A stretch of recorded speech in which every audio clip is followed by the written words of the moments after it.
Imagine being granted limitless wealth by a divine entity, only to learn the catch. Every Sunday at midnight, a ruthless killer with a massive scythe comes hunting you. This is Aaron's reality. The richest man alive, yet utterly desperate, now trapped inside the Goblin King's impenetrable castle. Meanwhile, Noah, his overly dramatic cellmate, tries to write her will through tears. Aaron, however, can't help but smile for one reason. He hopes the goblin's deadly traps will finally be enough to stop the hooded woman who's chased him through forests, cities, and nightmares. But when the clock strikes midnight and the ceiling begins to shake, he realizes not even an army of monsters can shield him from the price fate demands. You already know, if you're a real one, drop a like right at the start and hype this up as much as you can. Check if you're subscribed and make sure notifications are on. Now, no more stalling, let's jump into this amazing story. Regret hits Aaron all at once as he silently curses the decision that led him here. He accepts that nothing given freely truly comes without a cost. His grip tightens around the pen as he realizes this so-called gift was never meant to help him. He writes, acknowledging that fate never gives without taking something in return. He leaves a warning on the page. A sudden voice calls out, asking what he's doing. Aaron brushes it off, saying it's nothing serious. He falls quiet. He looks up and asks what's wrong with her. Noah stammers, insisting it's nothing. She asks why he's writing with a smile on his face. Her voice rises as she demands how anyone could face writing a will without fear or tears, insisting he break down already. He responds casually, downplaying the place as less terrifying than it seems. She repeats his words in disbelief. She reminds him they're imprisoned in the Goblin King's castle. She explains the king's reputation, how he spent years turning his home into a near-immortal, impenetrable death trap. They say even the kingdom's most elite knights can't get through its defenses. She tells the story of a duke who led an entire army to rescue his captured daughter. No one made it. The Goblin King wiped out the entire force. Aaron leans forward, stunned. She confirms it, adding that the duke was a friend of the girl's father. Aaron's face suddenly brightens as he realizes something, catching Noah off guard. He thinks that if the Goblin King is truly that powerful, then the slug won't be able to reach him. She watches him closely, unable to understand how he can still smile after everything. Her lips tremble as she struggles to hold herself together. She finally breaks down crying. She keeps crying while he rests his head against the cell wall. Beside him, she wipes her eyes and mutters an insult. Thinking about her absent father and the prisoners who keep disappearing, she decides to leave something behind in case she vanishes too. She looks at him again through the bars as he hums softly. She notices the book and pen resting on his lap. She hesitates, gathers her courage, and calls out to him. She asks to borrow paper and a pen. He turns, surprised, realizing she wants to write a farewell. She admits she can't stand the thought of disappearing without leaving a single word, but he refuses to give her anything. She starts to thank him, then stops herself as she realizes he's refusing. Frustration bursts out and she snaps back at him. He explains the notebook is designed so pages can't easily be torn out. Her expression shifts into a strange, calm smile. When she suggests taking the entire notebook, he immediately pulls back and insists it's all he has left as his will. He turns his face away, hesitating as if choosing his words. He complains about how absurd it is to just hand over something as personal as a diary. She fires back, shouting that none of it matters since they're all going to die anyway. Her anger rises as she tells him to stop acting so calm and just give it to her. He refuses outright, without hesitation. She freezes, her face filled with frustration and disbelief. Her anger explodes, and she threatens him. She lunges forward, squeezing herself between the iron bars. She pushes too far and gets stuck. He looks at her and asks what she thinks she's doing. Tears stream down as panic replaces her anger, and she screams that she's stuck. He stays silent for a moment, then covers his mouth and starts laughing. He steps closer and calmly explains a plan to push her back through. He places his hands on her face to steady her, and gets ready to explain. A sudden noise freezes him, and fear spreads across his face. He realizes in horror that midnight has arrived. The ceiling starts shaking as they both look up. He whispers in panic that she's back. His thoughts spiral as he remembers that no matter where he hides, the woman shows up every Sunday before dawn. A hooded figure approaches, carrying a massive scythe with a goblin's head dangling beside it. The slug looks ready to take Aaron's life. He recalls his mother saying that nothing in this world comes without a price. She tells him to remember that before sending him on an errand. His younger self stares, confused by the sudden task. That confusion still lingers in the present. A divine being offers him endless wealth while revealing the cost behind it. He stands firm and refuses any free miracle. Relief washes over him, as he believes heaven acknowledged his good deeds. He asks one last practical question about whether he can fight back if attacked. The divine being makes it clear that from that point on, everything is his problem. He relaxes, closes his eyes, and imagines how easy it will be. The memory shifts to him living in luxury while paying for protection. Thunder cracks across the sky and lightning lights up the mansion. A hooded figure appears at the entrance, leaving him stunned. Panic grips his chest as he stammers, a red eye locking onto him. His breathing freezes from fear. He forces an awkward smile, trying to ease the tension. It fails instantly and chaos erupts. A gold coin rolls across the floor and stops at her feet, but she doesn't move. She stares at him silently, gripping the scythe. He swallows hard. Realizing the situation, he screams and runs. The slug stays indifferent and doesn't even bother chasing him. The clock strikes midnight. He jolts awake in terror, realizing she has already found him. This repeats across many nights as he runs through forests and camps. No matter where he goes, once midnight hits, escape never lasts. He collapses from exhaustion, calling gods and miracles a lie. practically inviting death out of sheer fatigue. She stands before him in silence, raising her weapon. Fear shatters and survival instinct kicks back in hard. The scythe lifts to strike. He bolts in panic, apologizing as he runs. He stops in front of the Goblin King's castle. He thinks even the air there feels violent, and anyone taken inside is doomed. Goblins appear, shouting threats and telling him to leave or be dragged inside. He smirks arrogantly and fires back with insults. The goblins freeze as they process what he said. Rage explodes and they swear to kill him on the spot. Everything goes wrong in an instant. The slug appears, staring at him as he realizes in shock she found him there too. Sweat runs down his face as fear tightens his throat. She adjusts her grip and tilts her head slightly. Noah, in the nearby cell, watches everything in silence. She hesitates, still sweating. She starts begging, and in the next second, the wall explodes violently. Noah is left in shock. Eren ducks as the attack nearly hits him. Both tremble as the slug approaches. She raises her weapon, and Eren realizes this might truly be the end. Noah screams and cries desperately from the other cell. That draws the slug's attention, and she looks in that direction. Something clicks in Eren's mind, and his expression turns serious.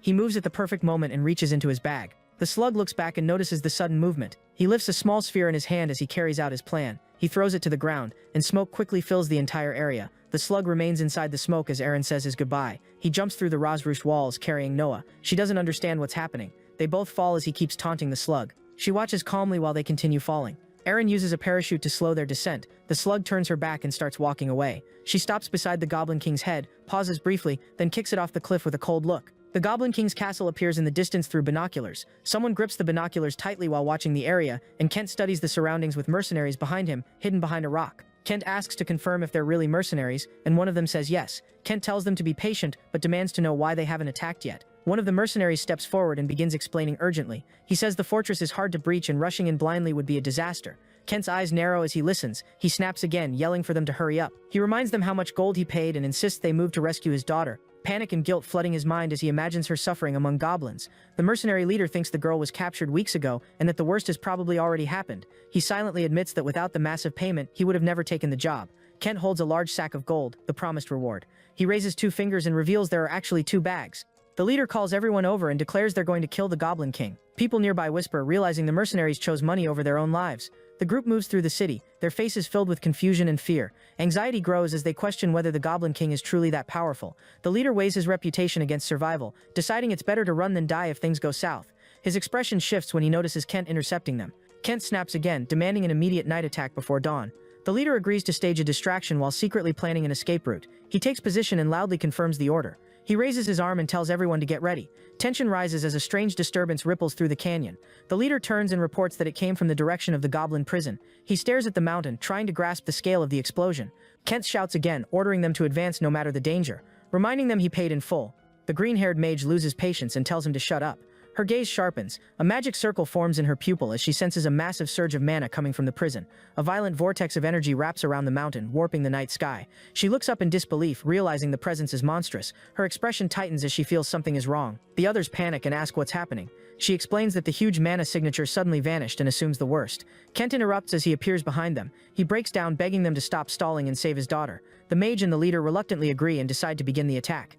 A violent tremor shakes the mountain as something explodes near the prison. The mercenaries look up in shock as the goblin prison blows apart. Panic spreads as Kent desperately scans the sky and notices movement above. He sees figures falling from the cliff. Everyone watches in disbelief as a parachute opens between the canyon walls. Eren descends slowly, carrying Noah. He lands firmly as the parachute drops behind him. He mutters in irritation that the rescue turned into a mess. He looks around at the stunned crowd and wonders why so many people are there. He adjusts Noah in his arms. His expression turns serious as he suddenly notices something. Kent, in desperation, recognizes his daughter and runs toward her. In disbelief, Eren hesitates for a moment but quickly understands. He calmly tells Noah her father is there while holding her more securely. Her eyes slowly open, confused. Emotion overwhelms her, and she starts crying as she calls for her father, while Kent freezes, barely able to breathe at the sight of her. Relief turns into anger, and he rushes forward, accusing Eren of hurting her. Eren hesitates to respond to the sudden reaction. The Goblin King's head drops to the ground before he can finish speaking. He looks and sees the shattered head on the ground, mocking it for being useless. Kent trembles in shock as Eren turns toward him.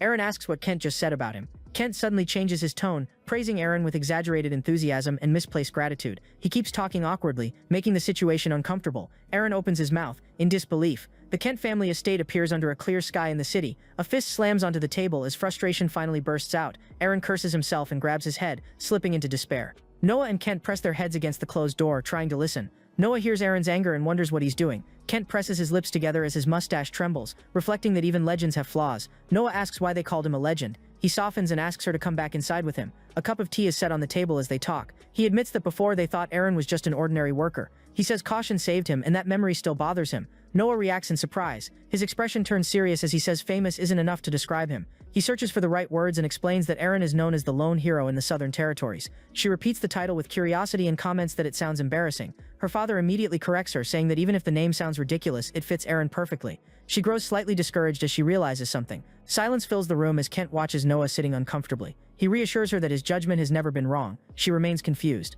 He steps closer and suggests there's more to it. He asks if she really believes this was the first time Eren did something like this. Her mind jumps to the worst conclusion, which she expresses hesitantly. He raises 2 fingers to get her attention. He reveals that Eren once infiltrated a demon den alone. Her eyes widen as she grasps the scale of that. He emphasizes that Eren faced every danger alone without backing down. He recalls stories of Eren taking on monstrous enemies by himself, always prepared. Kent swells with pride and places a hand on his chest in admiration. He turns away, satisfied with himself, as Noah begins to understand what happened between them. He shifts to a more serious tone and explains there are countless rumors about this mysterious figure. He introduces the first point, the notebook Eren always carries. Noah recognizes it right away and remembers he never let anyone borrow it. He explains the book lists the names of the most brutal monsters imaginable. A scene shows Eren writing frantically. He moves on to the second point. Eren owns a glider. The glider sits on the table in front of him. Eren praises it for saving his life many times against the slug. Then the third point is revealed, stating that many witnesses of his battles heard desperate screams. Noah steps back, confused. A memory appears of blood-soaked battlefields,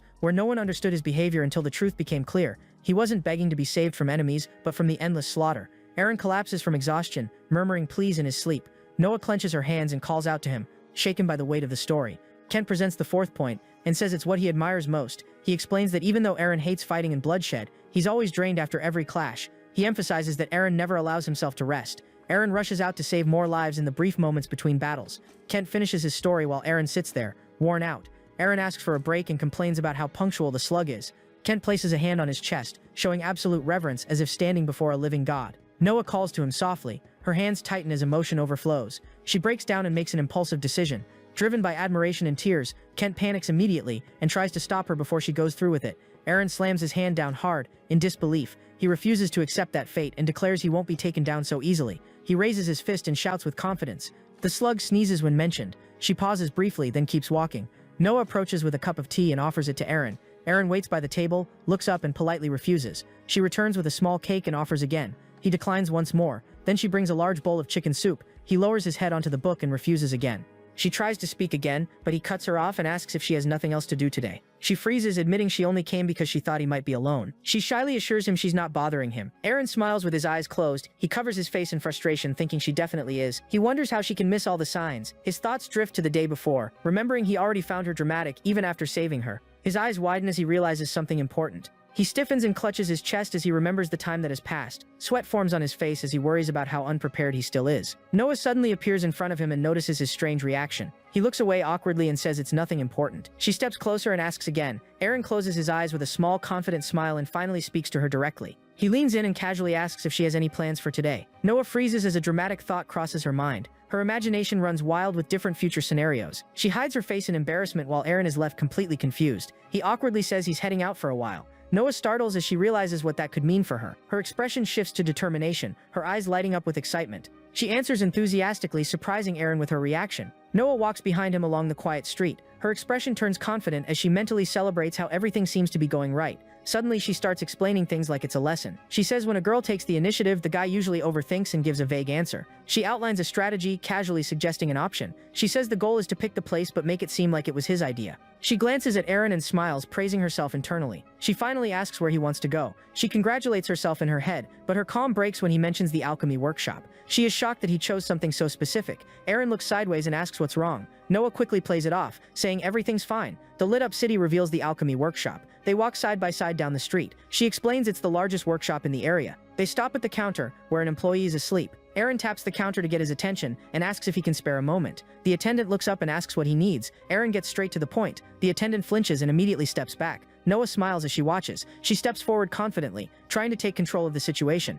Eren tosses a bag of gold onto the counter, shocking the attendant, who bursts into anger. Eren throws another bag of gold, leaving them even more stunned. The attendant shouts, offended. Eren tosses another bag, scattering coins everywhere. He keeps piling on more sacks. The attendant imagines a mountain of gold. An older alchemist steps in and says he'll handle it personally. Eren agrees, still holding another bag of gold. After a while, the shop calms down. Several bags of money are lined up on the counter. Noah notices how quickly money changes everything. Eren looks over and asks Jin if the glider puppet is in good condition. Odin replies while working, saying the mechanism is extremely delicate and far beyond ordinary. Eren comments that the item wasn't made by just a craftsman, but also an alchemist. He pauses mid-sentence, trying to recall the name Stahl. Odin immediately stops. He stands up, surprised at the name. Eren confirms it and asks why it matters. Odin reacts irritably, asking how he could not know. He states that Stahl is the most famous alchemist in the kingdom. Eren acknowledges it calmly. Odin shouts that calling him merely famous is a massive understatement. Eren explains that Stahl first refused and only agreed after being offered an absurd amount. Odin freezes, wondering if he underestimated the scale of that payment. The realization hits as he understands it wasn't excessive,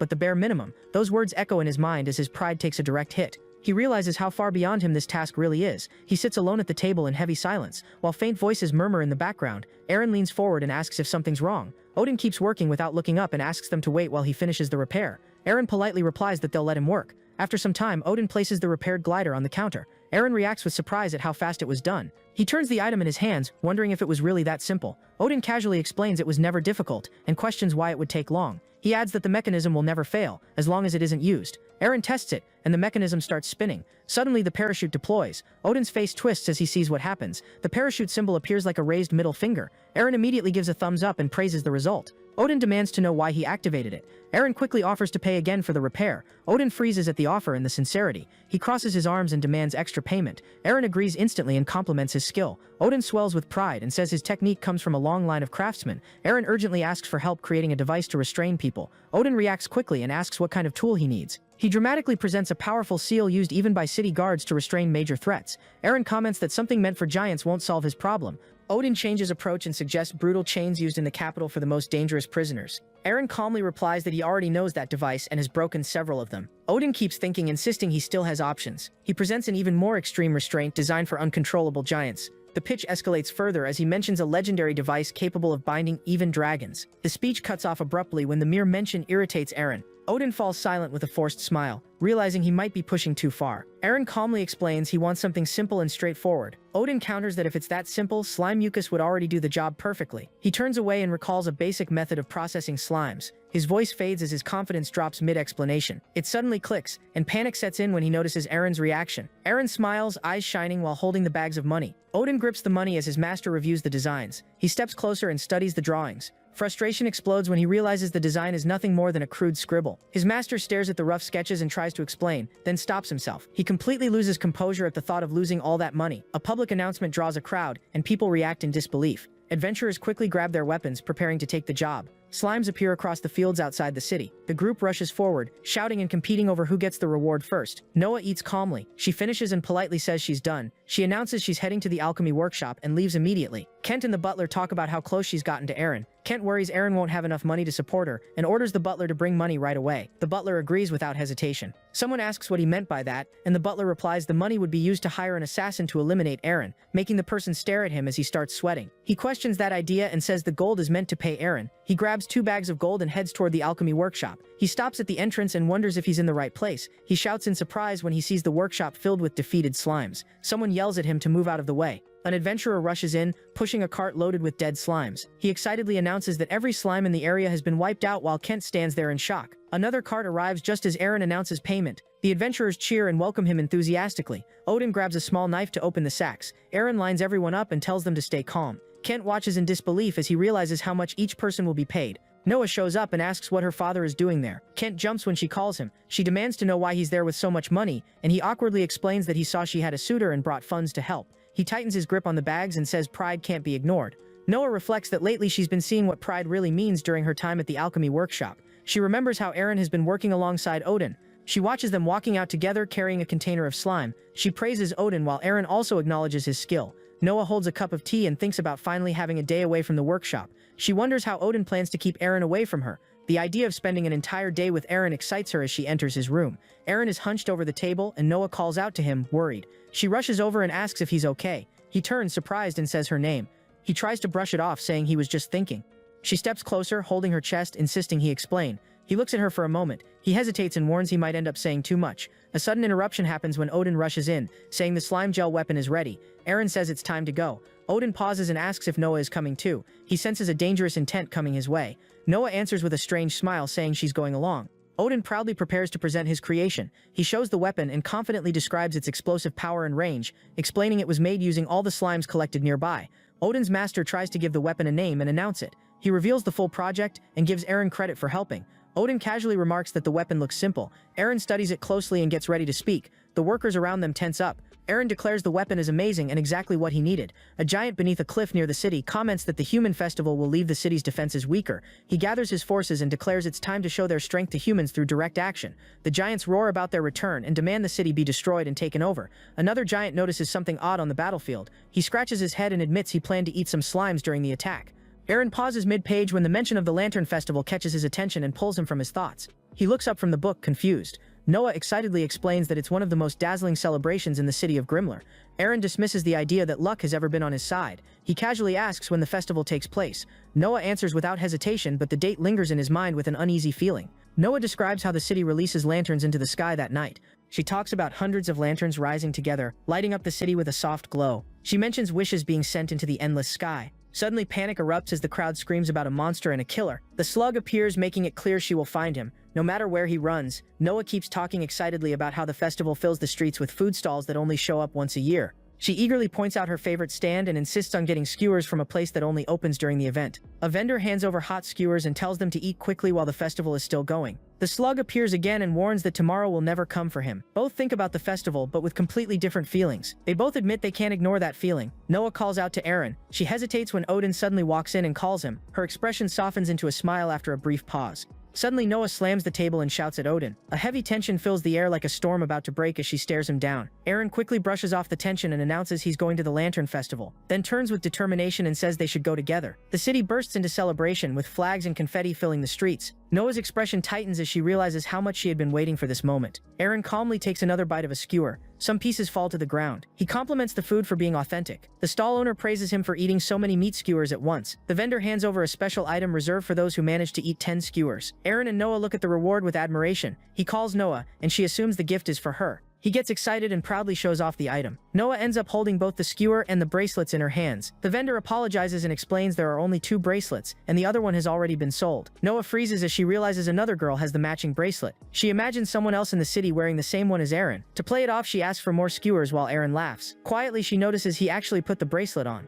Back on the crowded street, the festival noise continues as Noah orders even more drinks, hiccups lightly, and Eren asks if she's okay. She laughs and excitedly explains that the city always sets off fireworks close to midnight. A spark shoots into the sky, followed by a burst of colors. Both are surprised as fireworks light up the lantern-filled streets. Noah turns, eyes shining, and excitedly points at the show. Eren watches in silence, realizing how long it's been since he felt this calm. She mentions she usually comes alone since her father is always busy. He apologizes and decides he needs to leave right away. She admits spending the festival with him was genuinely fun. An explosion shakes the street, sending smoke and debris everywhere. A guard shouts in panic as he realizes giants are invading the city. People panic and run in every direction. Noah tells Eren to run as debris falls around them. She hesitates for a moment and looks back. Her eyes widen when she realizes he's gone. Shadows move through the city as things turn dangerous. Footsteps echo through empty streets. A hooded figure appears. Eren faces the slug directly and recognizes her presence. His eyes widen as he notices something. He looks closer and confirms his suspicion. A small dango bracelet hanging from her hand catches his attention. Eren steps back as he notices the same bracelet on his own wrist and freezes in shock.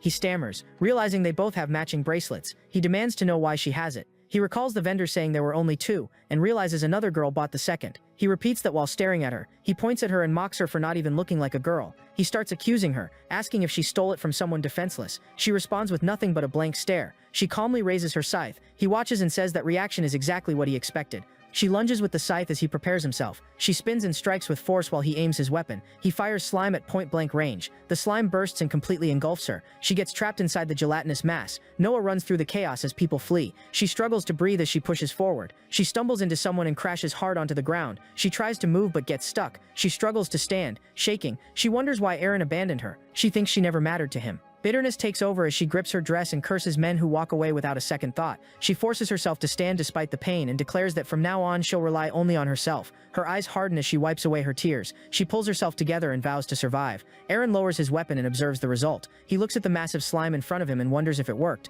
He realizes the air inside the slime is running out. He notes how much time has passed as he circles the mass. Relief starts to set in as he thinks he's finally defeated the slug. He laughs loudly at the slime and taunts it, believing his plan succeeded. His anger flares as he remembers everything he went through. Suddenly the slime starts to writhe. A hand emerges from within. She breaks free completely. While he keeps talking, she pulls the scythe out of the slime, pulls up her hood, and slowly walks toward him. He suddenly stops, still mocking but quickly notices something. He shouts in shock as it looks like a corpse rising behind him. Noah pushes through the fleeing crowd and bumps into a man. He freezes while she looks ahead. A group of armored giants blocks the path. One giant declares the city now belongs to them. Another strikes his ally in frustration and starts giving orders about supplies. The leader regains control and orders them to secure the loot first. While others deal with civilians, the giants agree and receive orders to capture children for food and kill any adult who resists. The giants advance as terrified citizens retreat. A mother shields her crying child and desperately tries to calm him as fear spreads through the crowd. Her eyes harden as she sees a giant approaching. She begs for help while clutching her child, but no one dares to step forward. Tears stream down her face as she keeps pleading. She begs them to save her child, and one of the giants mocks her. An angry shout cuts through the noise. Noah pushes through the crowd and demands the child be released. The giant picks at his ear and asks if she can even hear herself. He questions who she thinks she is to give him orders. She yells that he should take supplies only and not kill people. The giant laughs and says she's exactly who they've been looking for. Noah panics and demands he let go. He threatens her, saying something could easily happen to a pretty girl like her. Fear overwhelms her as she begs him to stop touching her. Tears run down her face as she desperately tries to push the giant's fingers away. The giant tears her dress as she begs him to stop. She keeps crying and screaming for him to let go. An explosion hits the giant's head, and he slowly collapses. Noah falls to the ground as Kent rushes over in horror. Kent drops to his knees beside her, panicking as he asks if she's hurt. She can barely answer, and he pulls her into a tight hug, trying to calm her down.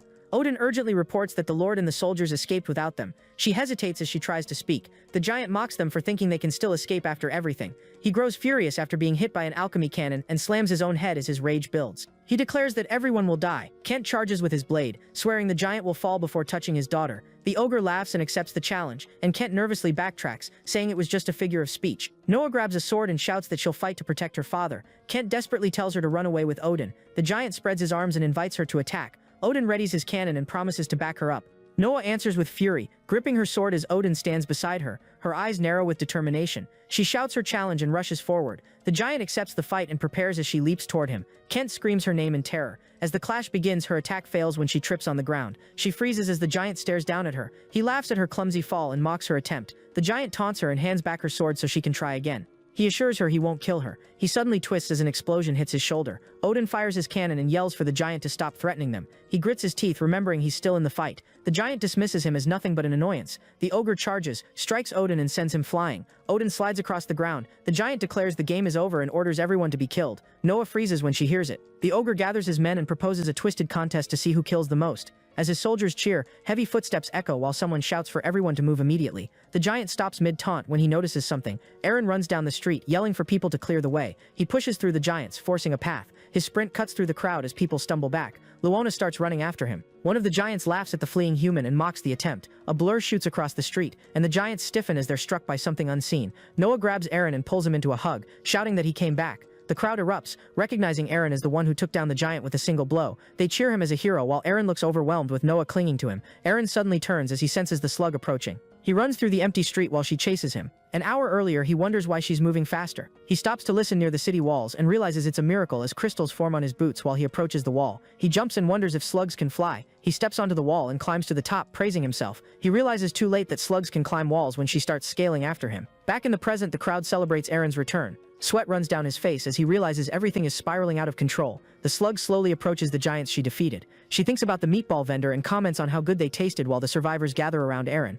She hesitates and admits she can't stay. She decides to leave for now and promises there will be another chance later. Eren looks around, confused as he realizes she's gone. He wonders why she disappeared as suddenly as she showed up. He feels like he barely made it out alive. The slug raises her arms and calls his name. Eren jolts awake in bed, clutching his chest as Noah panics beside him. Noah scolds him for worrying everyone, half crying and half relieved he didn't run off. She starts explaining everything that happened while he listens in silence. Eren reflects that the slug wiped out the giants and made everyone believe he was responsible. His thoughts stop when he remembers the strange meatball bracelet on her wrist. He stands up and says he needs to check something, telling Noah to rest. Noah watches him leave and wonders if he's worried about her. She smiles again, convinced he cares about her. Her thoughts spiral into exaggerated logic as she rolls around on the bed. Lost in romantic fantasies, she imagines herself at the meatball stall as a future wife, not a stalker. The shop owner casually mentions the girl who took a meatball bracelet and says she came back not long ago. The timing hits him as he realizes it was about half an hour ago. He understands she isn't some repeating NPC but a real person living her own life. The owner adds that she loves meatballs, but her bracelet was dirty that day, so he replaced it with a new one. He hands over the old bracelet with a name engraved on the pendant. Aaron freezes when he sees the name Vera written on it. The owner confirms that the name on the bracelet must be hers. Aaron suddenly realizes that if she's a real person and not some programmed presence, then simply running away might actually work.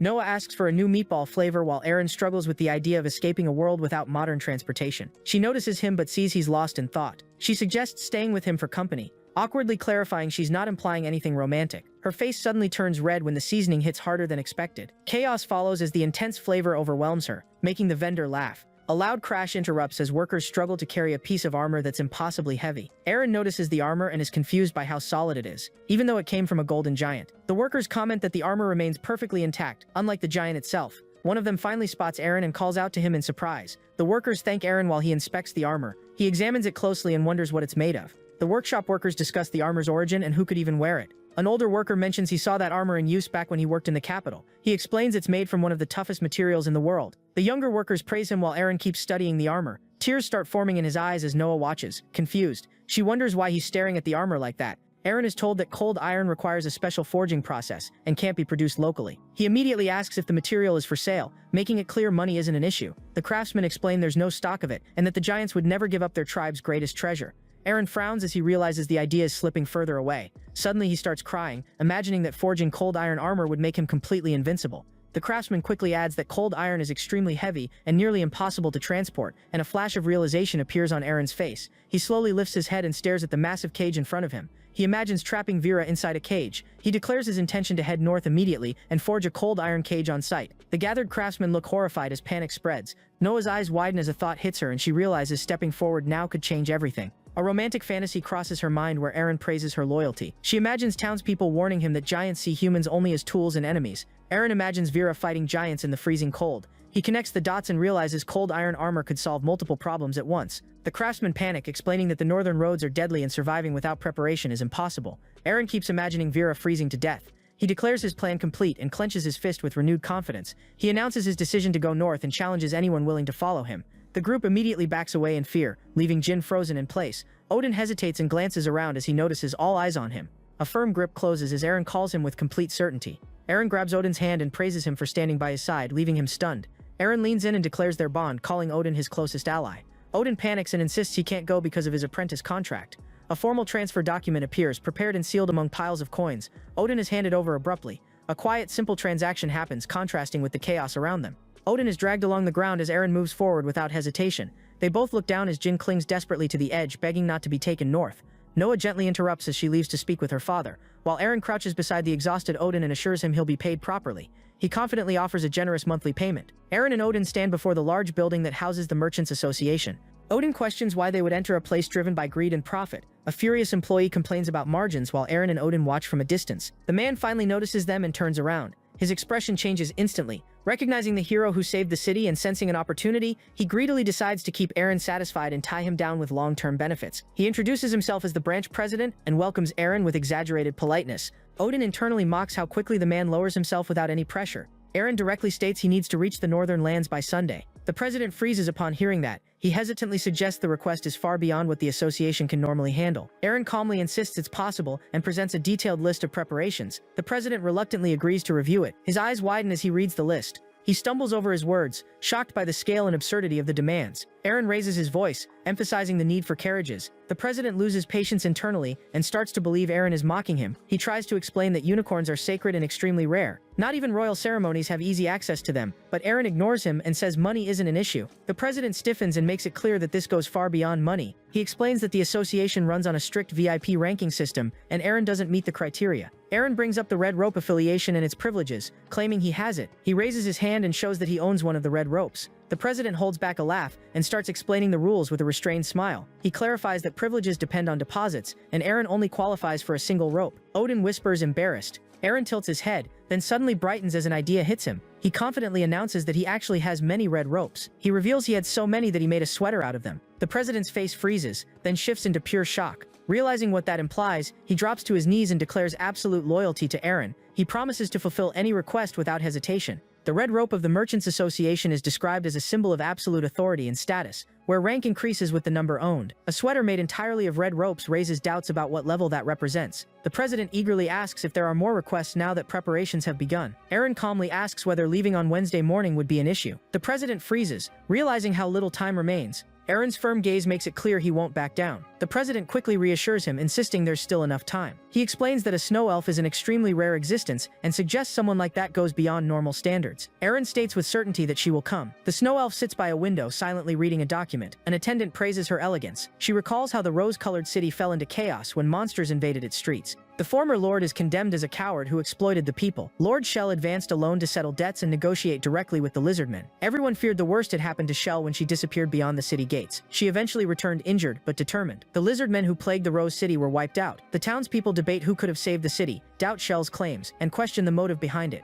Rumors spread that the mysterious savior must have been someone powerful, backed by the Merchants Association and loaded with supplies. Tea is quietly offered. Shell accepts it gratefully from Tita. She silently wonders if it's truly right for her to take on the role of leader. The attendant reassures her immediately. A comment about a perfect man goes wrong and makes Eren sneeze. Shell watches her reflection and drifts into thought. Her gaze sharpens as a buried memory begins to surface. She remembers being hunted and mocked. The memory grows clearer when she was cornered and forced to fight approaching monsters. Eren runs while shouting in fear. Vera chases after him, swinging her scythe to catch up. She steps into mud and slips. She drops to her knees, lifting the scythe as she slides forward. When she swings it, the area explodes, sending the lizardmen flying while Eren escapes. Eren activates his boots as he prepares to jump. Vera and Eren lock eyes as the mud bursts apart. Eren stumbles and ends up face first on the ground. Desperate, he offers his red rope to Vera and begs her to save him. Vera accepts the rope without hesitation. The attendant openly criticizes Eren's arrogance. Shell turns to the attendant, confused as things spiral. The attendant explains that a man named Eren demanded Shell act as his guide. Shell immediately orders a carriage to be prepared. Kent declares that the trip to the northern lands will not happen. Noah protests, shocked and frustrated. She insists that Eren going north isn't the only reason she wanted to go, and that she simply wants to see the world. Kent grabs her cheeks and scolds her for being captivated by someone he considers dangerous. She struggles free and insists there's no danger since many people will be traveling together. He mocks her, saying Eren may be rich but has no real power. He partially relents, saying he'll only allow it if Eren can assemble the best expedition team in the country. She freezes for a moment, then bursts with joy at the unexpected approval. He laughs softly and tells her to drop the idea if it doesn't work out. A servant rushes in and urgently calls him to see what's happening outside. A caravan led by unicorns moves down the city's main avenue. People gather along both sides to watch the unexpected spectacle, reacting in disbelief at its scale. An ornate carriage advances through the crowd. Noah calls out to Eren excitedly. Eren stops near the carriage and thanks them for fulfilling his request while looking at the door. Shell and her assistant observe him silently from inside. Shell greets Eren as she steps out of the carriage. She loses her balance as she descends. Eren instinctively catches her. Noah is stunned, her expression going blank as she's overwhelmed by the moment. Eren leans in and teasingly asks Noah a small, provocative question. The situation spirals into an awkward misunderstanding, with bold statements being made. A loud protest cuts through the moment, as Noah ends up physically squeezed between both sides of the chaos. She suddenly snaps awake as concerned faces gather around, realizing she has regained consciousness.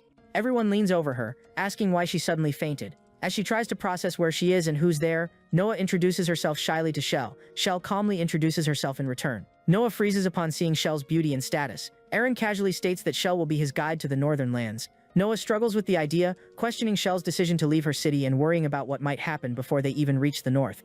Noah steps forward and says she has something extremely important to say. Eren turns back, confused. Noah gathers her courage and sorts out her feelings. With panic and determination clashing inside her, she forces herself to speak. Her emotions burst as she finally confesses and declares she wants to go north with Eren. The moment falls silent as they stare at each other. Eren gives a confident thumbs up and says they'll leave at sunrise the next day. The city erupts in celebration as crowds gather along the walls and streets to cheer and send them off. The carriage moves forward while citizens wave and say their goodbyes. Eren's departure from the Radiant City marks the beginning of his long journey north and the legend that will follow him. A quiet close-up shows that someone else now seems to take priority as Noah mocks how close Shell is to Eren. She clenches her fist and crushes her food while thinking badly of Shell. Odin reacts when she pushes her opinion and demands agreement. He bites into his food, caught off guard by the sudden question. Noah's emotions fade as insecurity starts to take over. She hesitates, then convinces herself she still has the advantage. Odin pretends to agree with her awkward question. Noah instantly brightens and takes it as validation. She claims she can spend more time with Eren since Shell is busy running the city. She adds that Eren would naturally prefer someone younger and closer to him. She insists that being around him all the time has to count for something. She celebrates her own reasoning while Odin steps away. Exhausted, he leans on the railing as Eren approaches. Eren wraps an arm around him and excitedly announces they're entering dangerous northern territory. The two stand side by side as the mood shifts from light-hearted banter to the edge of a real adventure. Eren raises his voice, calling for order when the sudden meeting turns chaotic. He complains everything happened too fast and admits they haven't even chosen a chief officer yet. He makes an exaggerated gesture that earns disapproving looks. Odin hesitates to speak, but a firm grip interrupts him. The tension spikes as Eren seizes the moment and dramatically appeals to their friendship. He insists the position be taken seriously. The discussion continues outside as Odin lays out his conditions. Eren agrees but adds strict demands about daily headcounts and monitoring unknown passengers. Odin mocks the idea that anyone would willingly follow them to such a dangerous place. Night falls as the train moves forward, its wheels echoing through the darkness toward the north. Crates and sacks sit still while something shifts among them in the food storage wagon. A hidden figure lurks between the supplies. The stowaway is revealed near the crates, showing someone secretly joined the trip north. Vera quietly lifts a lantern inside the dark wagon, revealing her face. A crate bursts open, scattering coins and jewels everywhere, marking the moment the Radiant City was invaded by Titans. A giant watches as his companions are thrown and torn apart.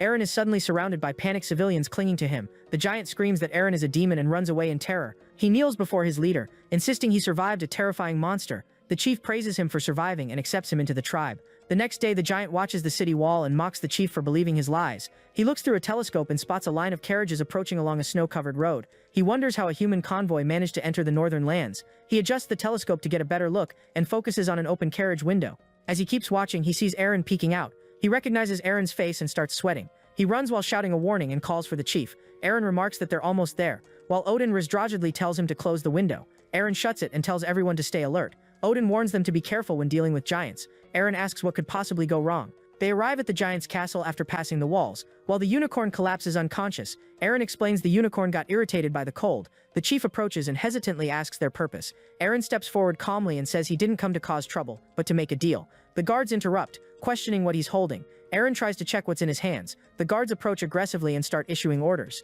Assuming hostility, Eren reveals an apple and argues that food is exactly what they need, saying he brought supplies in exchange for a small amount of cold iron.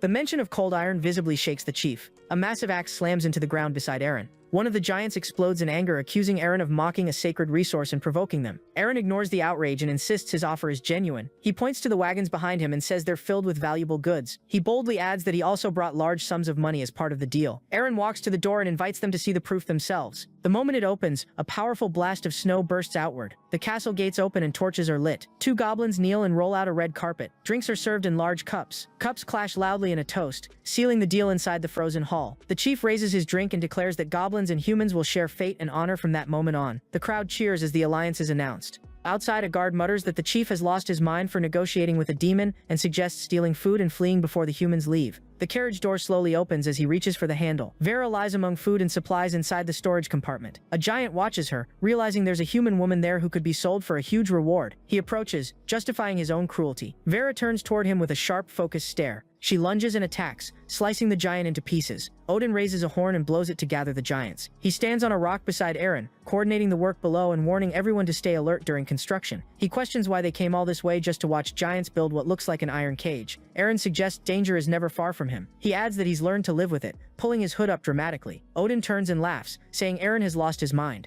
Noah watches everything from inside the carriage and wonders why they spend so much time together. She notes that the two are together again. Someone interrupts her, asking what she's doing, and Shell appears in front of her, making Noah nervously brush it off by saying she was just enjoying the view. Noah questions why a leader would abandon her duties to come here. Shell's expression turns serious as she begins explaining her true reason for being there. She leans in with a dreamy smile, convinced her connection with Eren is more than coincidence, while Noah reacts in disbelief, imagining hearts and fantasies as Shell settles in and Noah looks away confused. The group gathers outside in the snow when someone reports that an entire month's worth of food has vanished, and they realize Bako is missing. Eren gets internally irritated, blaming Vera for attacking earlier and stealing the supplies before disappearing. The chief steps forward and demands answers. He presses for explanations, making Eren visibly nervous as he tries to respond. A sharp interruption cuts him off before he can finish. Odin jumps in, annoyed, pointing out the obvious flaw in the accusation. He questions why a giant would bother approaching a grain cart. The argument escalates as the missing food and nearby injuries are blamed on some massive creature. He accuses them of making baseless assumptions and warns that reckless suspicion could destroy the fragile alliance they built.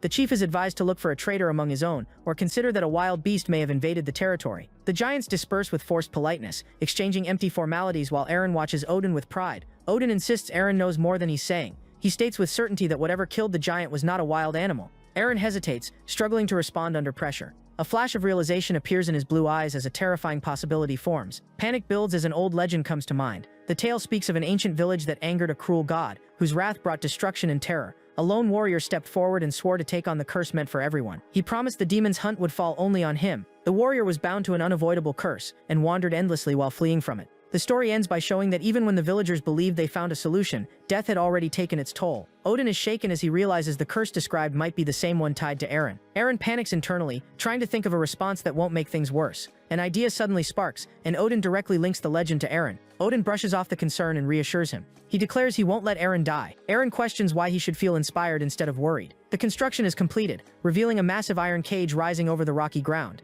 The chief questions the purpose of such a large cage made of cold iron and worries about how it could even be moved. The answer comes hesitantly, suggesting the cage will be used immediately in an upcoming battle. The chief grows tense, sensing something is off. The trap is revealed when the cage suddenly snaps shut, trapping the giants inside.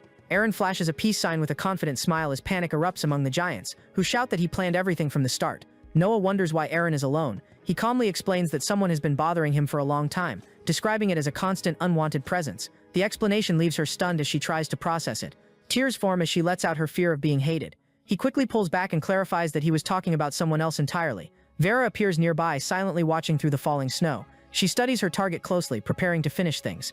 A giant woman appears behind Vera and asks why she's wandering alone in the snow. She warmly insists the cold is dangerous and invites Vera inside, mentioning a large feast prepared for that night. The giant cheerfully explains the traditional meal is hearty and meant to keep anyone warm as they walk together through the snowy village. Eren points out that the giant chief invited them to a feast while Odin is still trying to figure things out. Odin argues that if they understood what the demon hunter looks like, they could finally come up with a proper plan. Eren starts describing Vera's features. He continues detailing everything from her weapon to her body size. The chief welcomes them enthusiastically. They are greeted with exaggerated warmth inside the hall. He heads toward the table. Meanwhile, Odin confirms his sketches with Eren. The chief secretly plans to slip a sedative into their drinks with the help of another giant. He remarks that humans are deceitful and must be plotting something with the drinks. He decides to act fast and reminds the giant to keep quiet. The giant goes to another one to reveal the plan. He tells a second elder. The elder passes it on to a younger giant. Noah suddenly freezes as everything clicks. Listening to them, she clenches her fist and decides that this time she will be the one to protect Eren. Eren studies the drink and wonders if it's made from slime.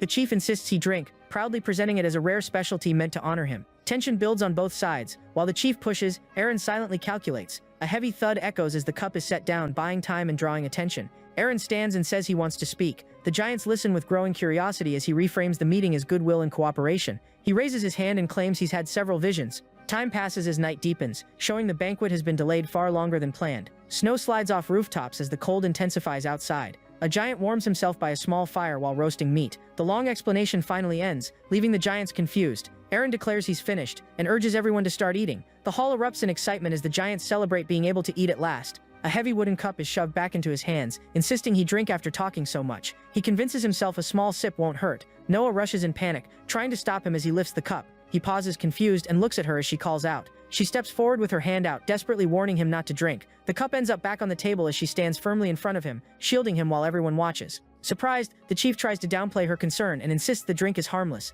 Noah tells him to prove it by drinking first. She argues that as leader he should go first. The chief reluctantly agrees, saying it's for the tribe's future. Noah watches closely. The slime wine trembles as bubbles rise. The chief slams the cup on the table and erupts in anger. He declares dinner over and storms out, saying they should never have invited someone so rude. Noah grows furious, unable to believe they're being blamed. Odin quickly covers her mouth and restrains her. He drags her away as she kicks and protests. Eren stands there awkwardly. He tries to reassure himself, saying the cold iron cage is still ready as a backup. Tears well in his eyes as he steals his resolve. Vera stands in a snowy ravine. At dawn, Eren faces her once again. She grips her blade as he advances. He shouts while explaining what his new invention can do. He slams his fist into a skull-shaped device embedded in the ice and activates it with confidence. Iron bars drop around them as the cage snaps shut, trapping both Eren and Vera. Eren freezes in shock as he realizes something went horribly wrong. He yells in frustration after discovering the trigger mechanism was inside the trap itself. Now both of them are locked in with no way out. Eren forces a confident smile inside the cage and claims Vera has no way to defeat him. Vera immediately attacks the bars in anger, trying to reach him. He tells her she can't kill him or escape and should accept it.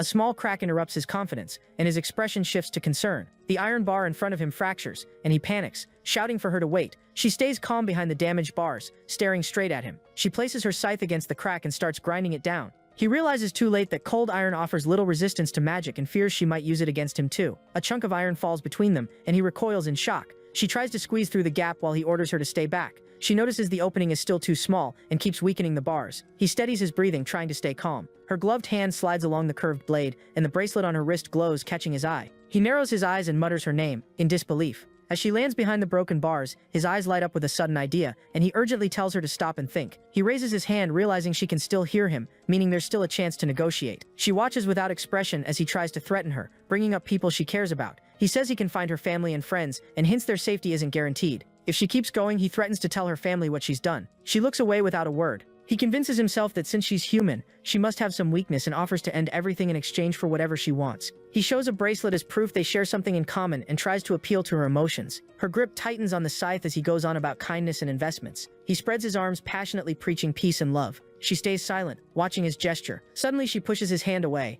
and resumes attacking the weakened bars. He realizes threats and bribes aren't working. Regret hits him, and he admits he trusted Junk too much, cursing his faulty trap. She pauses briefly while he twists anxiously, wondering if this is really the end. Her clothes tear as she squeezes through the bars. She slowly moves closer to him. He feels nothing and wonders if he's already dead. This time her hips get stuck between the iron bars. He slowly opens his eyes. Suddenly she crawls forward between the bars and startles him by saying she got stuck again. Her cheeks flush with embarrassment as he starts laughing. He recognizes her as Vera and reacts like the situation is absurdly coincidental. He starts teasing her for being stuck, but she snaps back, trying to grab him through the bars in frustration. He regains composure and begins speaking to her more formally. Then he asks if she knows what he's holding. He reveals a small green spray. He says he's going to use it and warns her not to blame him for what happens next. She stiffens against the bars as he brings the glowing green spray closer. He demands answers about why she's hunting him and who's behind it. He says she can confess peacefully or deal with the consequences. She turns her face away as he comments that only someone unhinged would act like this. He leans in and draws a small pig nose on her cheek with a permanent marker.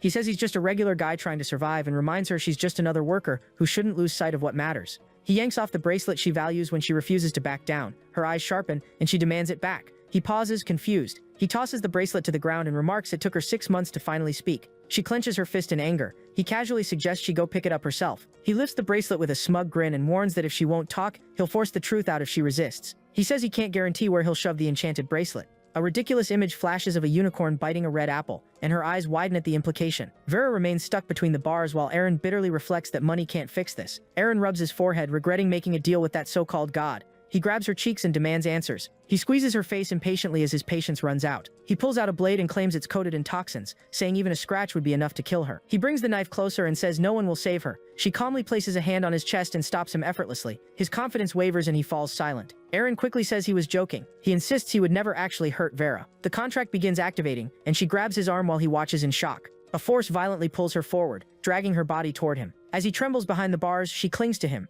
trying to resist, but the force doesn't stop and slams them into the cage. He smashes his face against the bars. Her hand reaches the weapon lying on the frozen ground. Vera slowly stands up with the weapon in hand. As Aaron shouts, demanding to know the contract terms before dying, he begs her to treat it as a condemned man's final request. She stands before him and admits she can't reveal anything about the deal. He offers his precious bracelet, then coldly says she'll just take it after he's dead anyway. He pauses, removes his hood, and tells her to accept death with regret. If she refuses, he hints it has something to do with sight. She calmly explains that from the moment she sees him until he leaves her line of sight, she can track him. He argues it makes no sense and tries to find a loophole, but she cuts him off, saying she's already said enough. He nods seriously and accepts that his time is up with a crooked smile. He jokes that dying at the hands of someone that pretty wouldn't be the worst ending. He says his only regret is not being able to place the bracelet on her wrist and hold a girl's hand before dying. She watches him in silence. He blinks in confusion when she suddenly reaches out her hand. He gently takes her hand while still holding the bracelet. He slowly places the bracelet into her pocket. She looks at him with a restrained expression as the bracelet settles on her arm. He thanks her for the chance and says he'll treasure what he got. He holds her hand and declares he'll value this life. As sunrise shines through the bars, he jumps back and starts laughing, revealing she overlooked a limitation of the contract. He states she can't act during the day and reminds her how short northern nights are. She lowers her voice and asks if everything was a lie. As he feels an unexpected guilt, her gaze turns cold as she says not only the gods but even he is part of a lie. Shadows fall over his face as he senses danger and mutters a warning. She unleashes a barrage of attacks with her scythe while he yells for her to calm down. He panics, convinced he's about to die. While she stands firm within the storm she created, she raises her weapon with a cold expression as ice forms in the air. Chunks of snow gather around her like a frozen crown, and his eyes widen in shock. A distant mountain is sliced in half, and he jumps in fear as the ground behind her collapses from the force. He shouts that she's gone too far by cutting a mountain in half. Snow bursts down the slope as both are thrown by the shockwave. She declares with fierce resolve that she will never let him escape. Aaron keeps falling while watching the snowdrift around him. The frozen cliff glows under the setting sun as the giants observe the aftermath. In stunned silence, they try to understand what just happened. One of them hesitantly mentions seeing Aaron walking there the day before. The chief urgently demands an explanation. Suddenly a hand appears and grips the icy edge. Their eyes widen as Eren pulls himself up with a fierce look. She lands lightly in front of them. He casually asks why they're all gathered there, as if nothing happened. One giant suddenly drops to his knees on the ice. The others bow deeply and swear eternal loyalty to Eren. They beg to receive divine power. Odin angrily demands to know what really happened the night before. Eren calmly admits he doesn't remember clearly either. He tells Odin to stop asking as one of the giants carries him. Odin keeps shouting that he needs answers, complaining that no one ever explains anything to him. Amid the chaos, they return to the giant's castle. Odin taps Eren's shoulder to get his attention. He leans in and quietly asks if Eren can explain what happened the previous night. Eren replies that it's hard to talk about. Odin insists he can't believe Eren would rather forget such a brutal fight. He presses further, asking if Eren can at least reveal the demon's name. Eren hesitates before answering. Noah appears outside, greeting Odin and asking about Eren. Odin begins to mutter Vera's name. As he approaches Noah, he says everything suddenly makes sense while she looks at him confused. Noah loses patience and tells him to get a grip. She crosses her arms and scolds him. He insists that just hearing that forbidden name shakes him deeply. He warns her not to interfere with names given by Eren. Noah snaps, saying Odin has completely lost it. Eren greets Noah cheerfully and asks how she's been enjoying the past few days. She repeats the question to herself while recalling moments, mixing imagined closeness with chaotic memories. The memories shift into harsher flashes of what really happened. He assumes she had a great time and says he'll leave the team behind so she can stay and enjoy herself as long as she wants. She suddenly yells for him to wait and demands to know where he thinks he's going. He states he's leaving to find a woman who means everything to him. She punches him hard and calls him an idiot for saying something so ridiculous. She storms off in tears while he stands there, stunned and confused. He rubs his cheek and mutters in frustration.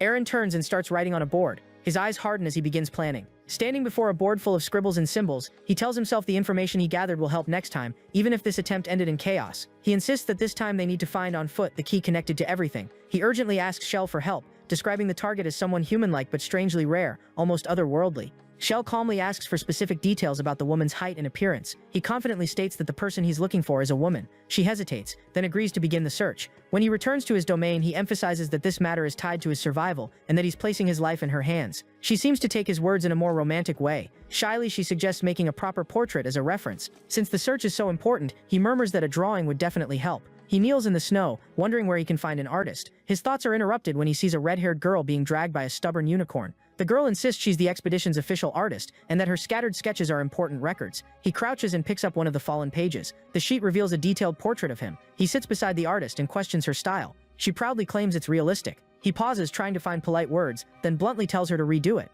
The giants wave as Eren and his group depart with the caravan. The chief wipes away tears of relief and mutters that the walking disasters are finally gone. The caravan moves through the frozen landscape. As Eren reviews the finished artwork and admits it's accurate, he still feels uneasy. The portrait shows Vera in a seductive pose. Eren stares at the image in disbelief and complains that she looks almost divine and oddly familiar. The artist remarks that she never expected to see that outfit again. She explains that during one of her trips, she came across strange villagers wearing similar clothes at a festival. His expression hardens as he realizes what that implies. The crowd erupts in celebration as he returns to the city. He heads straight back to the Merchant Guild. He slams his hand on the table and urgently orders every available resource to be used to find the person in the portrait. The president trembles while holding the drawing as Eren assures him money won't be an issue. Eren suddenly finds himself surrounded by a growing swarm of giant snails. Panic spreads across his face as he tries to make sense of what's happening. He calls out to Vera after recognizing her. Vera appears and walks through the snails. He jolts upright in shock, realizing the weekend has come again. He breaks into a sweat, remembering how many snails there were in his dream. When someone knocks on the door, the president informs him that missing person notices have already been spread across the country.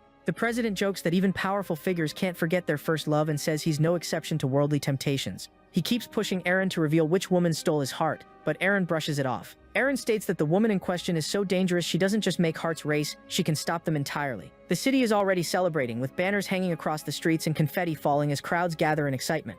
Terran notes that the streets feel more lively than usual, while the president enthusiastically explains that everyone is celebrating the hero's safe return. A massive banner of Eren hangs behind the crowd as an artist dramatizes how he supposedly fought fierce giants. She excitedly describes how Eren performed a miracle so great it split a mountain in half. The crowd reacts with awe and excitement. A married woman laments that her husband could never match Eren's courage. The artist shows another drawing of Eren drinking with the giant chief. People admire a trio of unicorns, calling them sacred and divine, while children offer apples in admiration. An apple flies off course, and chaos breaks out. When someone gets kicked away, a trio watches the commotion. While one complains about drawing attention in broad daylight, another warns them not to attract notice. A determined woman reminds them that their mission is to recover the unicorn, and failure will have serious consequences. She approaches a child and apologizes for her companion. The man admits he's the son of the Merchant Guild leader and says the woman is there because of him. The woman and the child mock him for acting like an idiot. He yells and threatens them, saying they should wait until his uncle dies. Furious, he declares he'll do whatever he wants. The president calls him an animal while kicking him from behind. He states that the man is only there because of his father. The man fires back, asking if the one who secured the unicorns is any different. The president points at Eren and praises him as a hero, saying he can't be compared. The woman turns when she hears Eren's name. She approaches him, trying to confirm if it's really him.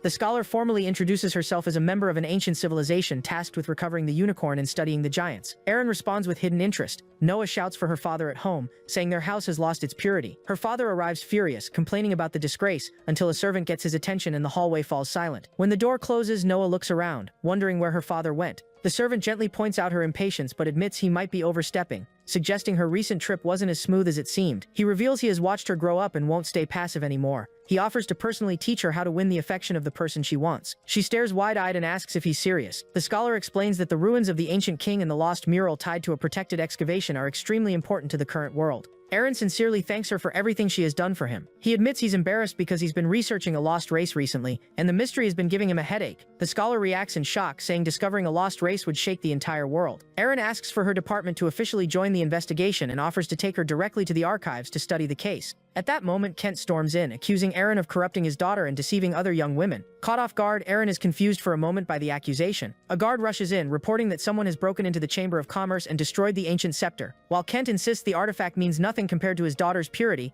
the scholar immediately recognizes the broken scepter as the powerful relic Eren had previously found. Kent desperately begs for his life and even offers Noah as collateral. The scholar urgently insists that Noah shouldn't be spared either, leaving Kent sweating in panic. Eren loses patience and declares the whole argument ridiculous, reminding everyone that a broken wooden staff isn't a reason to kill anyone. A map is brought out as someone announces they have located the remote village in question. The group gathers as the artist explains she stumbled upon the mysterious place by chance during her travels, eventually reaching its entrance after a series of strange events. Eren questions how they could reach such a remote location, with no roads and total darkness, without running into trouble. A dragon flies across the sky as Eren admits money won't solve this, and says the only option is crossing the dangerous peak above the clouds. He reveals it's currently the breeding season of the Dragon Queen, and admits that ordinary strength won't be enough to negotiate passage. The stall owner notes that Eren's bracelet matches Vera's, who had visited before, and wonders if there's a connection between them. A younger version of Vera appears quietly sitting on the bench. Noah reacts in confusion and asks her father to repeat what he said. Kent starts rambling about young love and praises Eren as an exceptional man. Suddenly he grows cautious and begins calculating financial risks. He imagines a solution where marriage would eliminate all money concerns. He clears his throat and firmly encourages Noah to get closer to Eren. Noah collapses into a chair, insisting she can't compete. She laments that she failed to win Eren's heart and feels she falls short of expectations, while he recalls how he won her mother's affection through persistence and confidence. Noah bluntly replies that he probably used money more than charm. He proudly claims wealth is its own kind of charm, and declares money can buy unwavering devotion. Noah fires back that this mindset has nothing to do with real love. She questions why someone like Eren would ever be interested in her. The servant quietly mentions that Odin is always near Eren, causing Kent to panic briefly before misunderstanding the situation. Noah bitterly comments that Eren came back looking for Vera and didn't even notice her. Kent and the servant feel relieved, at least he likes women. Kent concludes that if a man like Eren focuses on one woman, she must be incredibly special. Noah realizes this could mean Vera is Eren's first love, and it's speculated she might be an unattainable ideal in his heart. As Noah grows discouraged, Kent coldly suggests that if that dream has already fallen apart and the woman is now ordinary, it could be exploited. Noah refuses to believe the real Vera is something so mundane and holds on to doubt, while Kent concludes that with enough money, reality can be shaped and anyone could be turned into the Vera they want. Noah is shocked by her father's absurd idea of creating a fake rival to manipulate Eren's feelings. Kent declares that love is a battlefield and promises to fight without mercy for her. He claims even wolves need bait and ignores morality, suggesting honesty and business rarely go together. Noah narrows her eyes and questions why he changed his attitude so suddenly. Kent tries to play it off with fake innocence, noticing her suspicion growing. Noah demands he confess while he still can. In the city of Glowlight stands the Merchant Guild. The artist and Odin discuss their plans inside the guild hall. Meanwhile, Eren holds written instructions and explains how to contact Zisa. Eren asks if there are any new leads on the mysterious lost race they are investigating. Odin replies that there is a small town far beyond the borders of Monstar. The records describe a dark clan that ruled the region and only moved at night, earning the name Eternal Night due to their ominous presence. Eren listens and smirks slightly. He adds that some descendants still exist, even though the clan has declined. He points out that the real issue isn't their history, but how to reach the remote place where they lived. He explains that the plan isn't to fight but to win over the dragons. He states that dragons don't truly hate humans and see them as small, even somewhat cute creatures. Eren sighs and admits that persuading the dragons peacefully might be the best option for now. Suddenly a voice announces that the mysterious woman named Vera has been brought to him, making his eyes widen. He immediately goes on alert. He shouts that he only wanted to find her, not have her brought by force. When the president enters with a silver-haired woman behind him, she smiles confidently as Eren tenses and asks who exactly she is. She teases him, saying he should take responsibility for an intense night. She loudly claims to be the woman he desires and demands compensation as she's dragged away. Eren dismisses it and orders them to remove the imposter. But the president urges caution and draws his attention outside by opening the window, and Eren's eyes narrow as he senses trouble.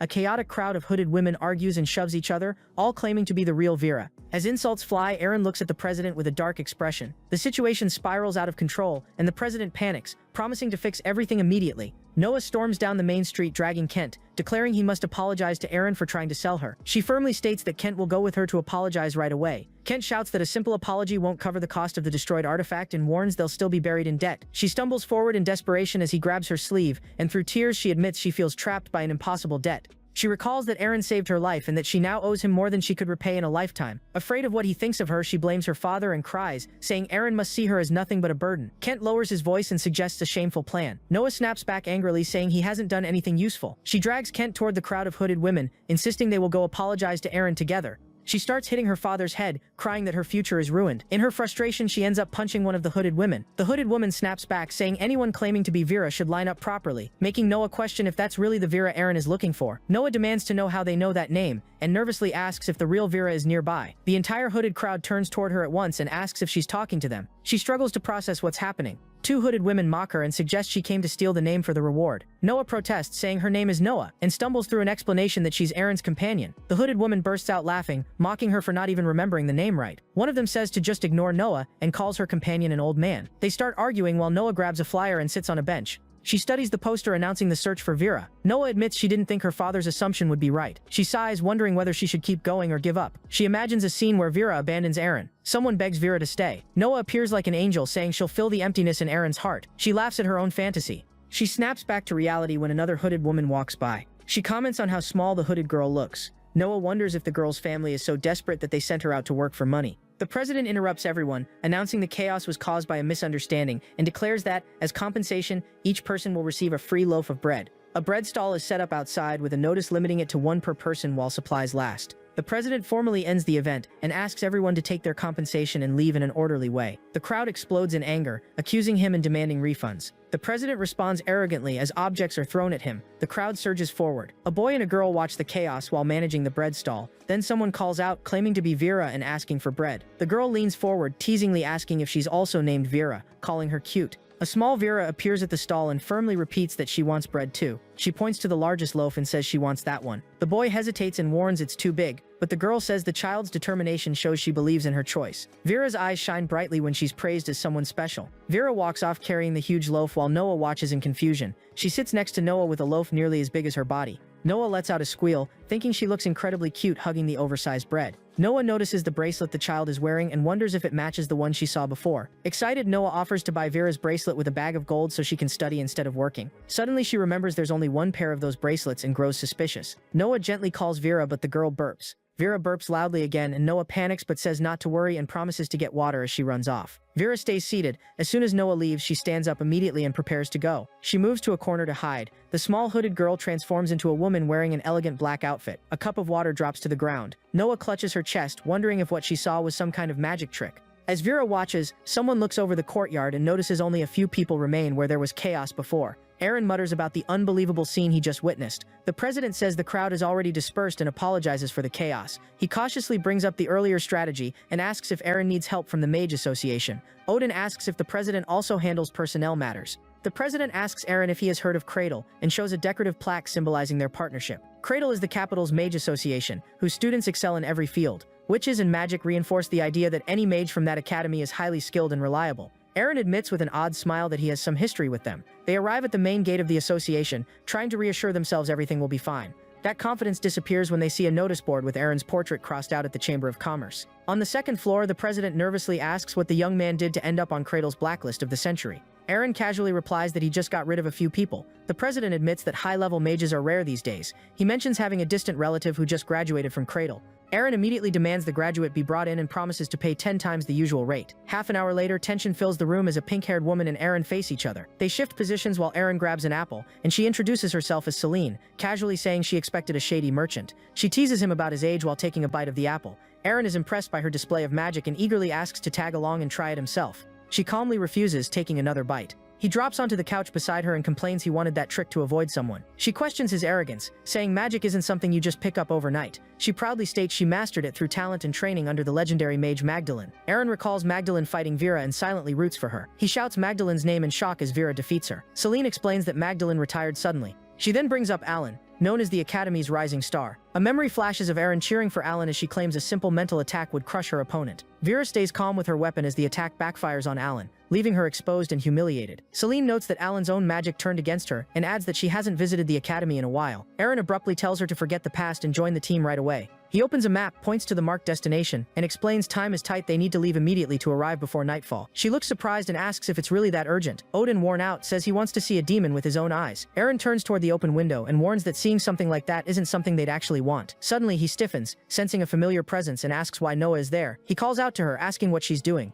She insists she has something important to say in person. Eren tries to make sense of Noah's claim that she saw a younger version of Vera. Noah gets frustrated and explains that the person she saw isn't the Vera he's thinking of. She clutches her head, struggling to recall the details. Eren questions her behavior and warns her not to joke about Vera, since it's a life or death matter for him. Tears well up in her eyes as she denies lying. He reluctantly agrees and says they need to move on to the next location. Even so, she stands firm and insists she would never deceive him. He glances sideways, unsure whether to trust her or not. Moana listens with narrowed eyes while Odin concludes she followed them for a reason. The carriage moves along a river between steep cliffs as tension lingers and Odin stiffly admits fault. While the others stay busy, Selene questions whether this decision makes any sense. She presses a hand to her forehead, thinking this job might have been a mistake. A sudden violent strike hits the carriage from outside. The vehicle is thrown off the cliff. The group loses balance as they realize a wyvern is attacking. Eren shouts for Odin. Odin pulls a lever. Understanding the situation, the wooden carriage breaks apart and transforms into a metal sphere.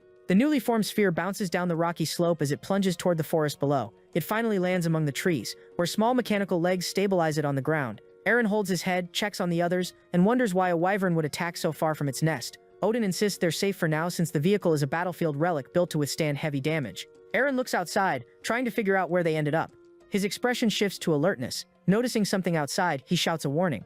The wyvern's claws latch onto the metal sphere. The creature lifts the entire sphere into the air. The group panics, unsure where they're being taken. The wyvern drops the sphere from above. The sphere crashes down and breaks apart. The group coughs as they struggle out of the wreckage. Eren asks if everyone is okay as he slowly stands. Noah looks at the massive mountain while Odin says it's the wyvern's nest. More wyverns surround them as someone recognizes Eren from behind. The group turns around. Two men recognize him with relief and sit down, clearly glad he arrived. Eren confirms whether he was called to treat the wyvern queen. A biologist explains that wyverns are intelligent and need their help. Eren turns and asks who's behind him. He's surprised to see a scruffy man dressed like a member of a primitive tribe. The man apologizes for startling him and explains the females lack manners, adding that city doctors refuse to help once they learn who the patient is. He adds that he heard about Eren's heroic reputation during visits to the Radiant City, and admits he had no choice but to take extreme measures to bring them here. Eren points at him and demands to know what he expects from someone who isn't even a real doctor. After bringing him there, the man drops to his knees and begs for help.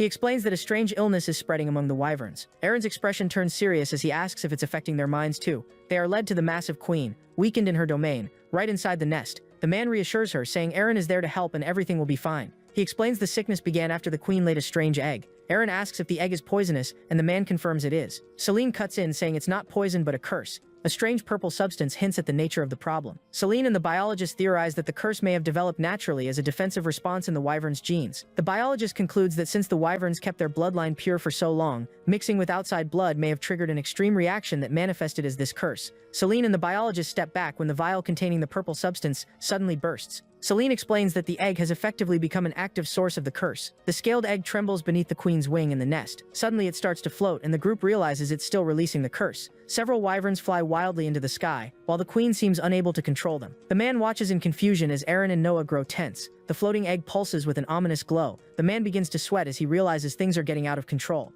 Eren tilts his head, wondering how a bloodline rejection could happen so suddenly if an outsider caused it. The biologist concludes the only explanation is impurity within the lineage. Eren demands to know why the experts can't fix the issue. Selene suggests that a purification gem might be their only hope. She tells a legend about water elves guarding a sacred jewel capable of dispelling any curse. She explains it's an ancient artifact hidden deep in the forest and nearly impossible to obtain. Eren considers the possibility. Then he suddenly remembers he has some stones that glow at night and wonders if they might help. He shows a belt lined with glowing gems. Celine immediately rejects the idea, saying those are sacred relics forbidden even to kings. Eren gets excited by the discovery. Odin rushes in, reporting that the egg has been stolen. The man clutches the dark egg to his chest and begs Eren not to chase anyone. Noah runs after him in panic, telling him to stop, trusting Eren will find a solution. The man apologizes, saying his lack of control caused this disaster. A green slime wraps around his ankle, stopping him from moving. The egg slips from his hands and he shouts as it rolls across the rocky ground before stopping. Eren steps forward and pulls out a device. He calls it Brief of Green and says it's extremely versatile. He lifts the egg and is surprised by how heavy it is. He carefully examines its texture. Celine suggests using the glowing gems to purify it. The group watches closely, bracing for what's about to happen. The egg in Eren's hands begins to glow with a golden light. The man insists he's acting for the greater good and demands the egg be thrown into the lake to stop the curse from spreading. Eren and Celine exchange confused looks. The glowing egg starts to crack, and a small hand emerges from inside. Eren and Noah stare at the broken egg and realize something has been born. They're stunned as Noah finds the creature adorable, while Eren questions its bizarre appearance. Half dragon, half human. Inside the shell is a small baby with gray hair, red horns, and draconic features. Noah insists it's just a genetic mutation. Eren disagrees, while Celine suggests the mutation itself might be the true source of the curse. A wyvern opens its mouth behind her, but the queen steps in and blocks the attack. The group panics, unable to understand why the curse hasn't disappeared. Eren looks at the man suspiciously and questions how an ordinary human survived alone in such a place. The man calmly begins to answer and reveals that he is actually the father of the egg. The entire group is shocked by the revelation. The man explains that jealous colleagues pushed him off a cliff out of envy for his research. He says the queen intervened at the last moment and saved his life. He recalls how the queen believed in peace between humans and dragons. The ragged man admits he crossed a forbidden line and let love override reason. The small horned hatchling stays awake, quietly observing. The group panics as the wyverns slowly surround him. The baby cries from within the shell. Eren holds the egg and realizes something extraordinary is happening.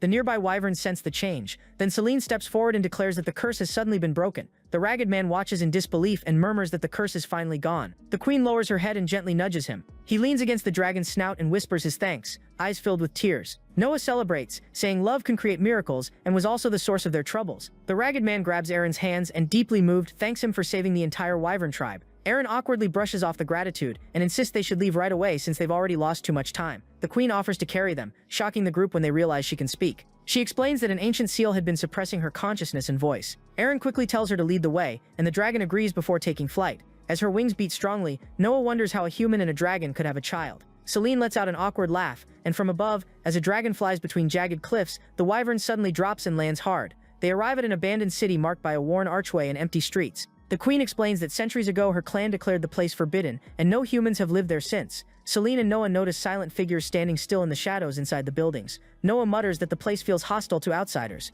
A young stranger reacts to their presence. Eren tries to speak to him, but the man warns him not to stand in his way. Suddenly, a heavy sack is thrown to the ground with a thud. Eren shows a portrait of Vera and asks if he has seen her. The man studies the image and says her clothes resemble theirs, but admits he has lived there for over a decade without ever seeing her. Eren presses, saying there are no outsiders and demanding information about the Evernight clan. The man hesitates and pretends to think. Finally, he coldly says that any information about the clan will cost more. Eren reluctantly agrees to pay extra and tells Celine to handle it her way. Celine replies that she works for money, not blind loyalty. She conjures a fierce flame in her hand. Eren pushes the man to tell the truth. Nervous, he insists he knows nothing about Evernight and tries to calm things down. He explains the story was invented by elders during past wars and that the name was only adopted a few generations ago to survive. Eren narrows his eyes with a knowing smile. Night falls over the abandoned village as the houses begin to light up. The group decides to stay there, complaining about the rough conditions of the place.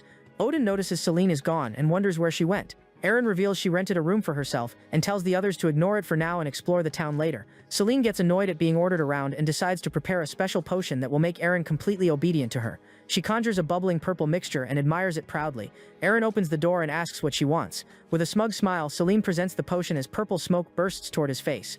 She casually apologizes while dragging Eren. Suddenly, she throws him onto the bed and declares she won't bow to a show-off rookie. She gathers glowing magic in her hands and says a future great lady shouldn't be treated like a servant. She says a master-servant pact will finally turn things in her favor. She announces she's going straight into his soul. Her expression shifts as she senses something unexpected inside him.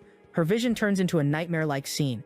Twisted horns and blazing fire under a red sky. She wonders what kind of hell he has faced. Shadowy creatures with glowing red eyes rise from the flames. Celine realizes that World is reacting to her presence and trying to expel her as an intruder. She understands that his mental realm is attempting to eliminate her. The dark figures charge as she vanishes. She smirks and decides to fight back. Fire ignites in her hand as she launches a powerful attack. She spins midair with 2 fireballs and dives toward a shadowy creature. The flames explode on impact, forcing the creature's back. She lands lightly and keeps attacking, taking down 2 more figures. She summons a radiant magic circle and releases a massive burst of energy that devastates the area. Then she extinguishes the flames as the smoke fades. She notes that forming the contract should now be possible and that it seems easier than expected. A dark presence rises behind her. She stiffens and questions the situation in disbelief. As she realizes what's behind her, she understands the truth. A contract is already in place. A massive hooded entity with glowing red eyes emerges from the burning ground before her. Odin and Noah rush into the room while Celine lies on top of Eren on the bed. Noah looks at the scene while Odin freezes in place. Eren and Celine wake up, confused about what's going on. Noah rubs her eyes as Eren holds his head, and they stare at each other. She realizes the contract attempt failed, while he, annoyed, asks how she ended up on top of him. Shocked, she reacts to the idea of taking orders from him. She drops to her knees and, crying, says she will obey him and takes all the blame.